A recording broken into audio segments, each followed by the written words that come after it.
ಎಲ್ಲೆಲ್ಲ ತೋರಿಸಿದ್ವಿ, ಹಾಸ್ಪಿಟಲ್ ತೋರಿಸಿದ್ವಿ, ಎಲ್ಲೆಲ್ಲ ತೋರಿಸಿದ್ವಿ. ಈ ಕಡೆ ಜಾಸ್ತಿ ದುಡ್ಡಿಕ್ಕಿದ್ವಿ, ಮೇಲಾಗಿಲ್ಲ. ಅಲ್ಗೂ ಈ ಫೋನ್ನಾಗ ನೋಡಿ ಬಂದಿದ್ದಕ್ಕೆ ಎಲ್ಲ ವಾಸಿ ಆಯ್ತೈತೆ. ಆ ತಾಯಿ ಮಾತ್ರ ಬಿಡಲ್ಲ. ಒಂದು 2 ಲಕ್ಷ ಮೇಲೆ ಇವಾಗ ಚೆನ್ನಾಗಿದ್ದೀನಿ, ನಿದ್ದೆನೂ ಚೆನ್ನಾಗಿ ಬರ್ತೈತೆ.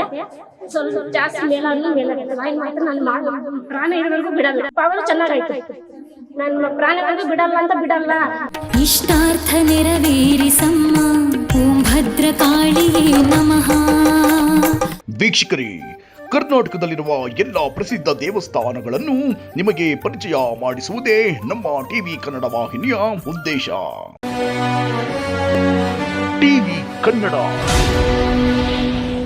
ಈಗ ನಾವು ನಿಮಗೆ ಪರಿಚಯ ಮಾಡಿಸಲು ಹೊರಟಿರುವ ದೇವಸ್ಥಾನ ಶ್ರೀಕಾಳಿ ರುದ್ರಪೀಠ ದೇವಸ್ಥಾನ. ಈ ಶ್ರೀಕಾಳಿ ರುದ್ರಪೀಠ ದೇವಸ್ಥಾನ ಇರುವುದು ತುಮಕೂರು ಜಿಲ್ಲೆ, Tiptur taluk, Shettigere road, carbon factory opposite ನಲ್ಲಿದೆ. ತಿಪಟೂರಿನಿಂದ ಕೇವಲ 3 ಕಿಲೋಮೀಟರ್ ಸಮೀಪದಲ್ಲಿದೆ.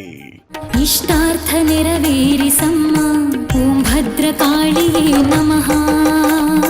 ನನ್ನ ಹೆಸರು ಅರ್ಣ ಅಂತ. ನಮ್ದು ಅನಂತಪುರ ಡಿಸ್ಟಿಕ್ಕು, ಮಡಕ್ಸಿರ ತಾಲೂಕು. ಮಡಕ್ಸಿರಲ್ಲಿ ಎಲ್ಲೆಲ್ಲ ತೋರಿಸಿದ್ವಿ, ಹಾಸ್ಪಿಟಲ್ ತೋರಿಸಿದ್ವಿ, ಎಲ್ಲೆಲ್ಲ ತೋರಿಸಿದ್ವಿ. ಇದ್ರ ಕಡೆ ಜಾಸ್ತಿ ದುಡ್ಡಿಕ್ಕಿದ್ವಿ, ಮೇಲಾಗಿಲ್ಲ. ಅಲ್ಗೂ ಈ ಫೋನ್ನಾಗ ನೋಡಿ ಬಂದಿದ್ದಕ್ಕೆ ಎಲ್ಲ ವಾಸಿ ಆಯ್ತೈತೆ.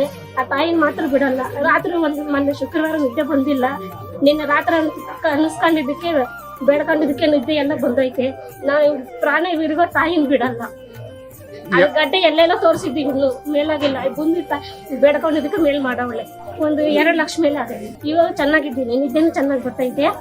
ಸ್ವಲ್ಪ ಜಾಸ್ತಿ ಮೇಲಾಗುತ್ತೆ. ತಾಯಿನ ಮಾತ್ರ ನಾನು ಪ್ರಾಣ ಇರೋವರೆಗೂ ಬಿಡಲ್ಲ. ಪವರ್ ಚೆನ್ನಾಗೈತೆ. ನನ್ನ ಪ್ರಾಣವರೆಗೂ ಬಿಡಲ್ಲ ಅಂತ ಬಿಡಲ್ಲ. ನಮ್ಗೆ ಹೆಂಗ್ ಮಾಡೋಲ್ಲ, ನಾ ತಾಯಿನ ಹಂಗೆ ನೋಡ್ಕೊಂಡು ಹೋಗ್ತೀನಿ. ಹಂಗೇನು ಆ ತಾಯಿನ ನಾನು ಇದು ಮಾಡ್ಕೊಂತೀನಿ. 4 ವರ್ಷದಿಂದ ಸಮಸ್ಯೆ ಇತ್ತು, ಎಲ್ಲೆಲ್ಲ ತೋರಿಸಿದ್ದೀವಿ. ದುಡ್ಡು ಅಂದ್ರೆ ಹಂಗಿಕ್ಕಿ ಬಿಟ್ಟಿದ್ದೀನಿ. ಆಮೇಲೆ ಎಲ್ಲ ನನ್ನ ತಮ್ಮನ್ಗೆ ಯಾರು ಫೋನ್ನಾಗ ಇಕ್ಕಿರೋದಕ್ಕೆ ಬಂದಿದ್ದೀನಿ. ಇಲ್ಲಿ ಬಂದ್ಮೇಲೆ ಒಳ್ಳೇದಾಗೈತೆ. ನಮ್ಮ ಅಮ್ಮಗೂ ಒಳ್ಳೇದಾಗೈತೆ.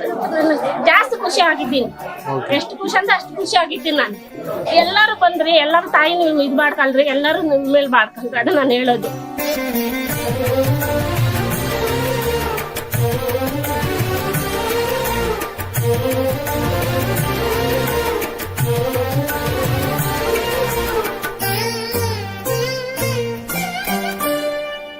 ಜೈ ಮಹಾಕಾಳಿ, ರುದ್ರಕಾಳಿ, ಭದ್ರಕಾಳಿ, ಗುಷ್ಯಕಾಳಿ, ಶರವಕಾಳಿ, ಆದ್ಯಕಾಳಿ, ಸ್ಮಶಾನಕಾಳಿ, ಮಹಾಚೌಡೇಶ್ವರಿ ಶರಣು ಶರಣಾರ್ಥಿ ಮೊದಲುಗೊಂಡು ಆ ತಾಯಿಗೆ ಶರಣಾರ್ಥಿಗಳನ್ನು ಹೇಳ್ತಾ ನನ್ನ ಕಾಳಿಪೀಠದ ವೀಕ್ಷಕರಿಗೂ, ನನ್ನ ಟಿ ವಿ ಕನ್ನಡದ ವೀಕ್ಷಕರು ನನ್ನ ಶರಣು ಶರಣಾರ್ಥಿ. ಇವತ್ತೊಂದು ಬಹಳವಾದಂತಹ ಒಂದು ಸನಾತನ ಪರಂಪರೆಯಿಂದ ಬಂದಂಥದ್ದು.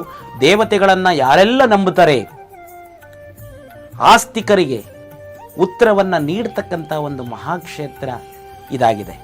ಏನಪ್ಪ ಆಸ್ತಿಕರಿಗೆ ಮಹಾ ಉತ್ತರಗಳನ್ನು ನೀಡ್ತಕ್ಕಂಥ ಕ್ಷೇತ್ರ ಅಂತಂದರೆ ನೋಡಿ, ಭೂಮಿಯನ್ನು ತಗೋಬೇಕಾಗಿರುತ್ತೆ. ತಗೊಳದ ಬೇಡವ ಅಂತ ಒಂದು ಗೊಂದಲ. ವ್ಯಾಪಾರವನ್ನು ಯಾವುದೋ ಹೊಸ ವ್ಯವಹಾರಗಳನ್ನು ಶುರು ಮಾಡಿರ್ತೀರಿ. ಆ ವ್ಯಾಪಾರ ವ್ಯವಹಾರವನ್ನು ಮಾಡಲೋ ಬೇಡವಾ, ಮುಂದೆ ಫ್ಯೂಚರಲ್ಲಿ ಒಳ್ಳೆಯದಾಗುತ್ತೋ ಇಲ್ವೋ, ಈ ಭೂಮಿ ನಮಗೆ ಒಲಿಯುತ್ತೋ ಇಲ್ವೋ. ಕೋರ್ಟು ಕಚೇರಿಗಳು 16 ವರ್ಷ 15 ವರ್ಷ ಆದರೂ ಸಾಲ್ವ್ ಆಗಿರಲ್ಲ, 20 ವರ್ಷ ಆದರೂ ಸಾಲ್ವ್ ಆಗಿರಲ್ಲ. ಈ ಭೂಮಿಯ ಸಮಸ್ಯೆಗಳು, ಕೋರ್ಟು ಕಚೇರಿ ವಿಚಾರಗಳು ಬಗೆನೇ ಹರಿದಿರಲ್ಲ. ಬಗೆಹರಿಯುತ್ತೋ ಇಲ್ವೋ. ಹೊಸ್ದಾಗಿ ಹೆಣ್ಣು ನೋಡಿರ್ತೀರ, ಹೊಸ್ದಾಗಿ ಗಂಡು ನೋಡಿರ್ತೀರ. ಮುಂದೆ ಇವರಿಬ್ಬರನ್ನು ಮದುವೆ ಮಾಡಿದರೆ ಫ್ಯೂಚರಲ್ಲಿ ಇವರು ಚೆನ್ನಾಗಿರ್ತಾರೋ ಇಲ್ವೋ. ಮತ್ತು ಹಣಕಾಸಿನ ವ್ಯವಹಾರವನ್ನು ಮಾಡಬೇಕಾಗತ್ತೆ, ಫ್ಯಾಕ್ಟ್ರಿಯನ್ನು ಮಾಡಬೇಕಾಗತ್ತೆ, ಕಾರ್ಖಾನೆಗಳನ್ನು ಓಪನ್ ಮಾಡಬೇಕಾಗತ್ತೆ, ಹೋಟೆಲ್ಗಳನ್ನು ಮಾಡಬೇಕಾಗತ್ತೆ, ಹಾಸ್ಪಿಟಲ್ಗಳನ್ನು ಮಾಡಬೇಕಾಗತ್ತೆ, ಔಷಧಿ ಕೇಂದ್ರಗಳನ್ನು ಮಾಡಬೇಕಾಗತ್ತೆ, ವಿದ್ಯಾಭ್ಯಾಸದ ಕೇಂದ್ರಗಳನ್ನು ಮಾಡಬೇಕಾಗತ್ತೆ, ಸ್ಕೂಲು ಕಾಲೇಜುಗಳನ್ನು ಓಪನ್ ಮಾಡಬೇಕಾಗತ್ತೆ, ವೆಹಿಕಲ್ಗಳನ್ನು ತರಬೇಕಾಗತ್ತೆ. ಇವೆಲ್ಲವೂ ಕೂಡ ಮುಂದೆ ಒಳ್ಳೆಯದಾಗುತ್ತೋ ಇಲ್ವೋ ನಮಗೆ ತಿಳುವಳಿಕೆ ಹೇಳೋರೆ ಇವಾಗ ಇಲ್ದಂಗೆ ಆಗೋಗ್ಬಿಟ್ಟವ್ರೆ. ಹಾಗಾಗಿ ನಿಮಗೆ ಒಳ್ಳೆಯದಾಗುತ್ತೋ ಇಲ್ವೋ ಎರಡನ್ನೂ ಕೂಡ ಸುಸೂತ್ರವಾಗಿ, ನೇರವಾಗಿ, ದಿಟ್ಟವಾಗಿ, ನಿರಂತರವಾಗಿ, ಕರೆಕ್ಟಾಗಿ, ಚೊಕ್ಕವಾಗಿ ಉತ್ತರವನ್ನು ನೀಡ್ತಕ್ಕಂಥ ಕಾರ್ಯವನ್ನು ಆ ತಾಯಿ ಮಾಡಿಕೊಂಡು ಈ ಕ್ಷೇತ್ರದಲ್ಲಿ ಬಂದಿದ್ದಾಳೆ.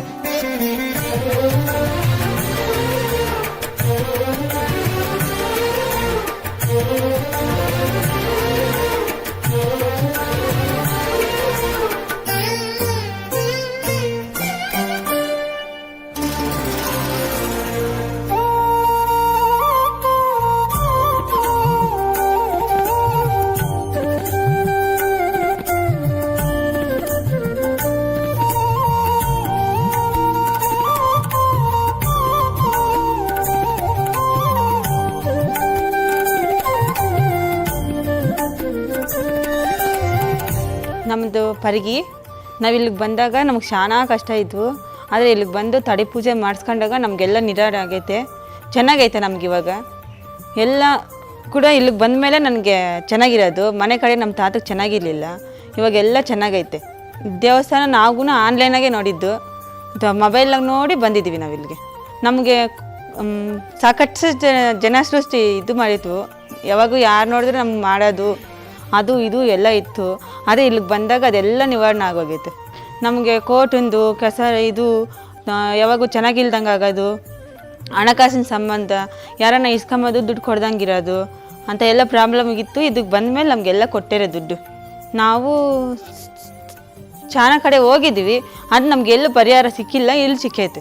ನಮಗೆ ಮಾಡ್ಕೊಂಡು ಕೊಡ್ತೀವಿ, ನಿಮಗೆ ತಡಿ ಪೂಜೆ ಮಾಡ್ತೀವಿ, ಪ್ರಶ್ನೆ ಕೇಳ್ರಿ ಅಂದರು. ಅದನ್ನು ಮಾಡಿದ್ವಿ, 2 ವಾರ ಬಂದ್ವಿ. ಮತ್ತು 3ನೇ ವಾರ ನಿಮಗೆ ಏನೇನು ಬೇಕೋ ಅದು ಕಳ್ಸ್ಕೊಂಡ್ರು. ಮತ್ತು ಅಲ್ಲಿ ಅದು ಮಾಡಿದ್ಮೇಲೆ ಸರಿ ಹೋಗೈತೆ ಶಾಸ್ತ್ರ. ನಮಗೆ ನಮ್ಮ ಮನೆ ಚೆನ್ನಾಗಿರಬೇಕು, ನಮ್ಮ ಗಂಡ ನಮ್ಮ ಮಕ್ಕಳು ಚೆನ್ನಾಗಿರ್ಬೇಕಂತ ಬಂದ್ವಿ. ಇವಾಗ ನಮ್ಮ ಮಕ್ಕಳು ಇದ್ದಾಗೆ ಎಲ್ಲ ಚೆನ್ನಾಗೈತೆ ರೀ. ಇವಾಗ ಚೆನ್ನಾಗೈತೆ, ಇಲ್ಲಿಗೆ ಬಂದಮೇಲೆ ಚೆನ್ನಾಗೈತೆ. ಇಲ್ಲಿಗೆ ಬರೋಕ್ಕಿಂತ ಮುಂಚೆ ನಮಗೆ ಶಾನ ಮನೆಗೆ ಮನಃಶಾಂತಿ ಇರಲಿಲ್ಲ. ಇಲ್ಲಿಗೆ ಬಂದಮೇಲೆ ನಮಗೆಲ್ಲ ಮನಃಶಾಂತಿ, ಮನೆಗೇನು ಕಿರಿಕಿರಿ ಏನೂ ಇಲ್ಲ, ಪ್ರಾಬ್ಲಮ್ಮು ಚೆನ್ನಾಗೈತೆ. ಎಲ್ಲರೂ ಬಂದು ಹೋದರೆ ಎಲ್ಲರಿಗೂ ಒಳ್ಳೇದಾಗ್ತೈತೆ.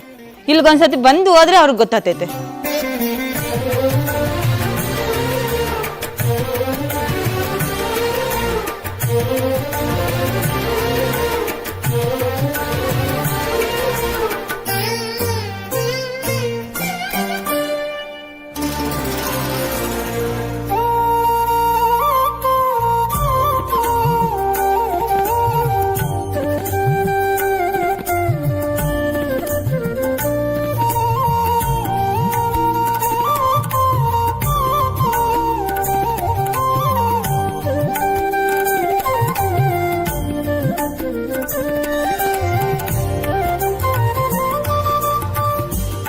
ಇದು ಎಲ್ಲ ಆಸ್ತಿಕರಿಗೂ ಕೂಡ ದೈವವನ್ನು ಪ್ರಶ್ನೆ ಕೇಳುವಂಥದ್ದು ಪದ್ಧತಿ ಪೂರ್ವದಿಂದಲೂ ಐತೆ, ಈಗಲೂ ಐತೆ, ಮುಂದಕ್ಕೂ ಇರುತ್ತೆ.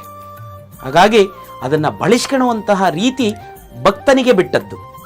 ಹಾಗಾಗಿ ಆ ತಾಯಿ ಹೇಳಿಕೆಯನ್ನು ಕೇಳುವಂಥದ್ದು, ಅದನ್ನು ಅಳವಡಿಸ್ಕೊಳ್ಳುವಂಥದ್ದು ಮತ್ತು ನಿಖರವಾಗಿ ಹೇಳುವಂಥ ಕಾರ್ಯವನ್ನು ಆ ತಾಯಿ ಮಾಡ್ತಾ ಇದ್ದಾರೆ. ನಿಮಗೆ ಒಳ್ಳೆಯದ್ಯಾವುದು ಕೆಟ್ಟದ್ಯಾವುದು ಏನು ಅನ್ನುವಂಥದ್ದನ್ನು ಆ ಬರವಣಿಗೆಯ ಮೂಲಕವಾಗಿ ನಿಮಗೆ ತಿಳಿ ಹೇಳುವಂಥ ಒಂದು ಆ ತಾಯಿ ಕೆಲಸವನ್ನು ಈ ಮನುಷ್ಯರಿಗೆ, ಈ ಮಾನವರಿಗೆ ಮಾಡ್ಕೊಂತ ಬರ್ತಾ ಇದ್ದಾಳೆ. ಇದನ್ನು ಎಷ್ಟು ಜನ ಉಪಯೋಗಿಸ್ಕೊಂತಾರೆ, ಎಷ್ಟು ಜನ ಬಿಡ್ತಾವ್ರೆ, ಅವರವರ ಭಕ್ತಿಗೆ ಬಿಟ್ಟದ್ದು. ಇದು ಯಾರಿಗೂ ಒತ್ತಾಯವೂ ಇಲ್ಲ, ಯಾರಿಗೂ ಕೂಡ ಒತ್ತಡವೂ ಕೂಡ ಇಲ್ಲ. ಹಾಗಾಗಿ ಯಾರೆಲ್ಲ ದೇವಿ ಮೇಲೆ ನಂಬಿಕೆ ಇದೆ ಅವರು ಮುಂದಕ್ಕೆ ನಮ್ಗೆ ಉತ್ತರ ಗೊತ್ತಾಗ್ತಾ ಇಲ್ಲ, ನಾವು ಬ್ಲಾಂಕ್ ಆಗ್ಬಿಟ್ಟಿದ್ದೀವಿ, ನಾವು ಏನು ಮಾಡೋದು, ಇದನ್ನು ಯಾರು ನಮಗೆ ತಿಳುವಳಿಕೆ ಹೇಳೋರಿದ್ದಾರೆ ಅನ್ನುವಂಥ ಪ್ರಶ್ನೆ ಯಾರಿಗೆಲ್ಲ ಮೂಡಿದೆ. ನಾನು ಏನು ಇಷ್ಟೆಲ್ಲ ಹೇಳಿದ್ದೀನಲ್ಲ ಆ ವಿಚಾರದೊಳಗೆ ಯಾರಿಗೆಲ್ಲ ಪ್ರಶ್ನೆಗಳು ಮೂಡಿದ್ದೇವೆ, ಆ ಪ್ರಶ್ನೆಗಳಿಗೆ ಸರಿಯಾದಂಥ ಉತ್ತರವನ್ನು ಆ ಅರಿಶಿನ ಮಂಡಲ ಬರವಣಿಗೆ ಶಾಸ್ತ್ರದ ಮೂಲಕವಾಗಿ ಆ ತಾಯಿ ತಿಳಿಸ್ಕೊಡ್ತಾಳೆ. ನಿಮಗೆಲ್ಲ ಯಾರ್ಯಾರು ಏನೇನು ಎಷ್ಟು ಸಾವಿರಾರು ಜನಕ್ಕೆ ಇಲ್ಲಿಂದ ಅನುಕೂಲನೂ ಕೂಡ ಆಗೋಗಿದೆ. ಸಾವಿರಾರು ಜನಕ್ಕೆ ತುಂಬ ಉದಾಹರಣೆಗಳಿದ್ದಾವೆ, ತುಂಬ ಯಾಕೆ ಅಂತಂದರೆ ಅವ್ರ ಬಾಯಲ್ಲೇ, ನಾವು ಭಕ್ತರು ಬಾಯಲ್ಲೇ ಕೇಳಬೇಕು. ಏನು ಹಿಂದೆ ಎಪಿಸೋಡ್ಗಳಿದ್ದಾವೆ ಅವೆಲ್ಲ ನೀವು ನೋಡಿ, ಅವೆಲ್ಲವೂ ನೋಡಿದಾಗ ಗೊತ್ತಾಗುತ್ತೆ ಈ ಕ್ಷೇತ್ರದ ಮಹಿಮೆ ಎಂಥದ್ದು. ಹಾಗಾಗಿ ನಿಮಗೆ ಉತ್ತರ ಗೊತ್ತಿಲ್ವಾ, ಆ ಉತ್ತರ ತಿಳ್ಕೋಬೇಕಾ, ಆ ತಾಯಿ ಬಂದು ಒಂದು ಬರವಣಿಗೆ ಶಾಸ್ತ್ರವನ್ನು ಮಾಡಿಸಿ ಆ ಬರವಣಿಗೆ ಶಾಸ್ತ್ರದ ಮೂಲಕವಾಗಿ ಹೇಳ್ತಾಳೆ ಒಳ್ಳೇದ್ಯಾವುದು ಕೆಟ್ಟದ್ಯಾವುದು, ಇದು ಒಳ್ಳೇದಾಗುತ್ತೆ ಕಣ ಮಗನೇ, ನಿಮಗೆ ಸುಭಿಕ್ಷವಾಗುತ್ತೆ, ಇದನ್ನು ಮಾಡ್ಕೊಂಡು ಹೋಗಪ್ಪ, ಅಥವಾ ಇದು ಬೇಡ, ಇದು ಮುಂದೆ ನಿನಗೆ ಸರಿ ಬರಲ್ಲ ಅನ್ನುವಂಥ ಉತ್ತರವನ್ನು ಹೇಳುವಂಥ ಪ್ರಯತ್ನವನ್ನು ಮಾಡ್ತಾಳೆ. ನಿಮಗೆಲ್ಲರಿಗೂ ಕೂಡ ಶರಣಾರ್ಥಿ.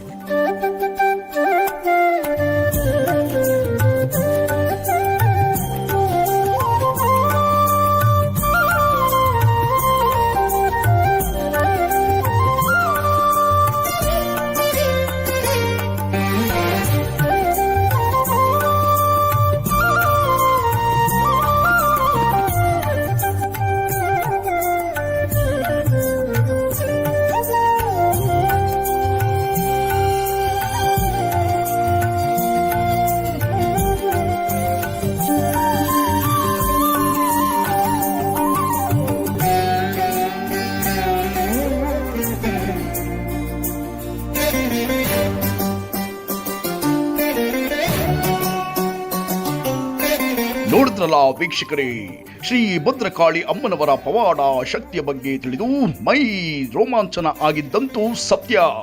ನೀವು ಕೂಡ ಒಮ್ಮೆ ಈ ದೇವಸ್ಥಾನಕ್ಕೆ ಹೋಗಿ ನಿಮ್ಮ ಕಷ್ಟಗಳನ್ನು ಪರಿಹಾರ ಮಾಡಿಕೊಳ್ಳಿ ಎಂದು ಟಿವಿ ಕನ್ನಡ ವಾಹಿನಿಯಿಂದ ಆಶಿಸುತ್ತೇವೆ. ಧನ್ಯವಾದಗಳು.